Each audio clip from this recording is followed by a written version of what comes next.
പൂനൂർ നല്ല അടിപൊളി കപ്പ ബിരിയാണി കിട്ടുന്നൊരു സ്പോട്ടുണ്ട് കേട്ടോ. അത് ഞാൻ കാണിച്ചു തരാം.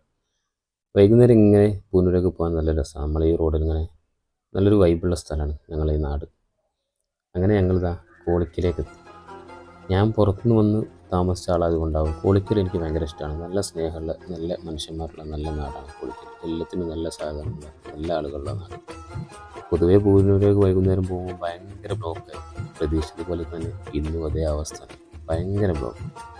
പിന്നെ ഒന്നും നോക്കില്ല, നേരെ ചീനിമുക്ക് വഴി പോകാമെന്ന് വിചാരിച്ച് വണ്ടി നേരെ ചീനിമുക്കിലേക്ക് വിട്ടു. കൂടുതൽ സമയം പൂനൂരുള്ളൊരവസ്ഥ ഇതാണ്. അങ്ങനെ ഏതായാലും ചീനിമുക്ക് വഴി പോകാമെന്ന്. ചീനിമുക്കുന്നായി പൂനൂർ കൊയിലാണ്ടി താമരശ്ശേരി റോഡിലും കൊണ്ട് തിരിയുമ്പോൾ നല്ല രസമുള്ളൊരു കാഴ്ച. അത് സൂര്യാസ്തമയം വൈകുന്നേരം നല്ല രസമല്ല, നല്ലൊരു വൈബ് കാഴ്ച. പക്ഷേ എല്ലാ പ്രതീക്ഷയും തിരിച്ചുകൊണ്ട് അവിടെയും ഭയങ്കര ബ്ലോക്കാണ്. എങ്ങനെയാ ഇപ്പോൾ ഈ ബ്ലോക്കൊന്ന് കഴിച്ചില്ലാകാന്ന് ഇങ്ങനെ വിചാരിച്ച് ഇങ്ങനെ കുറച്ചു നേരം ഞങ്ങളിങ്ങനെ ടെൻഷൻ അടിച്ച് കുത്തിയത്. അങ്ങോട്ടും ഇങ്ങോട്ടും ഒന്നും പോകാനൊരു ഗ്യാപ്പില്ല. അങ്ങനെ എല്ലാം കൂടി എന്തൊക്കെ ആക്കി അതിനുള്ളിൽ കൂടിയൊക്കെ എല്ലാം കൂടി നമ്മൾ കാന്തപുരം വട്ടോളി റോഡിൽ നിന്ന് തിരിഞ്ഞു. വട്ടോളി റോഡിന് കുറച്ച് മുമ്പോട്ട് പോയിട്ടുണ്ടെങ്കിലാണ് മരപ്പാലത്തിൻ്റെ അടുത്ത്, നമ്മുടെ മരപ്പാലം എല്ലാവരും പറയും, മരപ്പാലത്തിൻ്റെ അടുത്താണ് നമ്മളെ തട്ടുകട. ഇതാണ് നമ്മുടെ മരപ്പാലം തട്ടുകട. നല്ലൊരു രസമാണ്, വൈബാണ്. ഇത് കാണാൻ തന്നെ നല്ലൊരു. ഇവിടെ നമ്മളെ പൈസ എടുക്കാതെ അവിടെ നല്ല പൊറോട്ട അടിക്കുന്നുണ്ട്, നമ്മളെ നാട്ടുകാരനാണ്.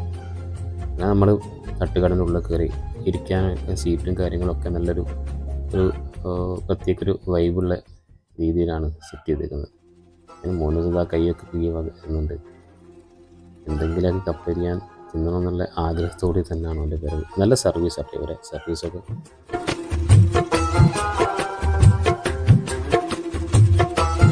ഞാനത് ഓർഡർ എടുക്കാനും നമ്മളെ സപ്ലയർ വന്ന് ഓർഡർ എടുത്ത് പോയി. മോനീസ് കുറച്ച് നേരം കാത്തുനിന്ന് കാണാതെ വെള്ളം കുടിച്ചു. എന്നിട്ട് അത് കപ്പ ബിരിയാണി വന്നു. സംഭവം ബിരിയാണിയൊക്കെ അടിച്ചിട്ടുണ്ടെങ്കിലും കപ്പ ബിരിയാണി കണ്ടപ്പോൾ എനിക്കും ഒരാഗ്രഹം, എന്തായാലും വേണ്ടിയില്ല, ഒന്നും നോക്കണ്ട, ഒന്ന് അടിച്ചു നോക്കാം.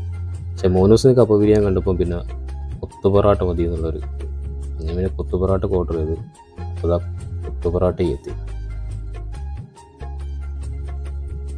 പിന്നെ ഒന്നും നോക്കില്ല, മോനൂസ് വെച്ചടിച്ച് സോസ് ഉണ്ട്, കെച്ചപ്പുണ്ട്, എല്ലാം കൂടി കൂട്ടിയിട്ട് നല്ല തട്ടം തട്ടി. സംഭവം അടിപൊളി കേട്ടോ, നല്ല സൂപ്പർ ടേസ്റ്റ്. കൊത്തു പൊറാട്ടയും അടിപൊളിയാണ്, അതുപോലെ തന്നെ കപ്പ ബിരിയാണി. അതാ മോനൂസ് തിന്ന് ക്ഷീണിച്ച് ഒരു ചായ ഓർഡർ ചെയ്തു, ചായയും വന്നു. അവസാനം ചായയൊക്കെ കുടിച്ച് കഴിഞ്ഞ് ക്ഷീണിച്ചിരിക്കുമ്പോൾ ഞാനോട് ചോദിച്ചു, സംഭവം അങ്ങനെ ഉണ്ട് മോനൂസേ? അപ്പോൾ ഓൻ്റെ മറുപടി ഇതായി. അപ്പോൾ സ്പോട്ട് മറക്കണ്ട മക്കളെ, മരപ്പാലം തട്ടുകട വന്നാൽ എന്തായാലും പൈസ മുതലാവും, അടിപൊളി.